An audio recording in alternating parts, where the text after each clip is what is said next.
ప్రభుత్వ సర్వజన వైద్యశాలకు వచ్చే రోగులకు మెరుగైన వైద్య సేవలు అందించాలని జిల్లా కలెక్టర్ రాజకుమారి వైద్య సిబ్బందిని ఆదేశించారు. శనివారం నంద్యాల పట్టణంలోని ప్రభుత్వ సర్వజన వైద్యశాలలోని పలు వార్డులను పరిశీలించి రోగులకు కల్పిస్తున్న సౌకర్యాలను పరిశీలిస్తూ వైద్య అధికారులకు దిశానిర్దేశం చేశారు. ఈ సందర్భంగా జిల్లా కలెక్టర్ రాజకుమారి మాట్లాడుతూ వైద్య సేవల నిమిత్తం ప్రభుత్వ సర్వజన వైద్యశాలకు వచ్చే రోగులకు మెరుగైన వైద్య చికిత్సలు అందించడంతో పాటు అత్యవసరమైన మందులను కూడా సరఫరా చేయాలని వైద్య సిబ్బందిని ఆదేశించారు. ఎంసీహెచ్ బ్లాక్ లో రోగులు ఎదుర్కొంటున్న సమస్యలను అడిగి తెలుసుకున్నారు. పరిష్కరించవలసిన సమస్యలపై ప్రత్యేక దృష్టి సారించి పరిష్కరించేందుకు చర్యలు తీసుకుంటున్నామన్నారు. హాస్పిటల్లోని పలు రికార్డులను తనిఖీ చేస్తూ సంబంధిత విభాగాల డాక్టర్లను అడిగి సమస్యలపై ఆరా తీశారు. పరిష్కరించవలసిన సమస్యలపై నివేదికలు ఇవ్వాలని కలెక్టర్ డాక్టర్లను సూచించారు. ఆక్సిజన్ సప్లై, ఓపీలో రోగులు ఎదుర్కొంటున్న సమస్యలు, కూర్చునే ప్రదేశాలు, కల్పిస్తున్న సౌకర్యాలపై వివరాలు అడిగి తెలుసుకున్నారు. ఎంఆర్ఐ, ఎక్స్రే, సిటీ స్కాన్లు రోజుకు ఎన్ని చేస్తారనే విషయంపై ఆరా తీసి రికార్డులను పరిశీలించారు. ఆసుపత్రి తనిఖీలో భాగంగా రోగులకు అందిస్తున్న వైద్య సేవలపై పేషెంట్లతో మాట్లాడి వివరాలు అడిగి తెలుసుకున్నారు.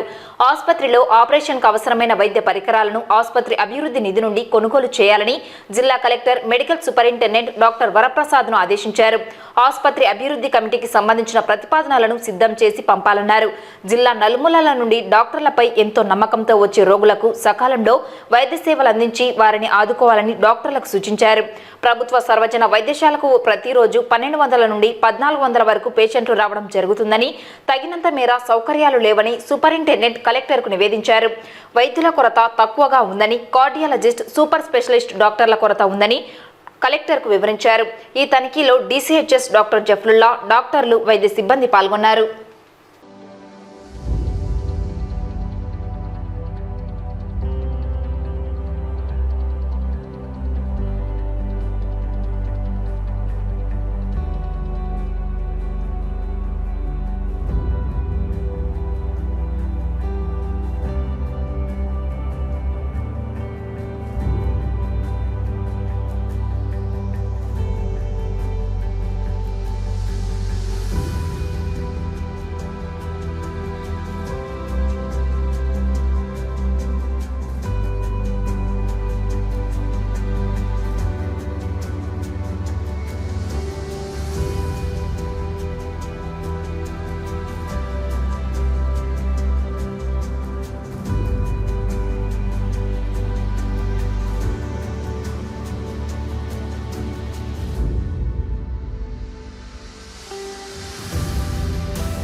కోటర్లో ఉన్న గవర్నమెంట్ జనరల్ హాస్పిటల్ని చూడడం జరిగింది.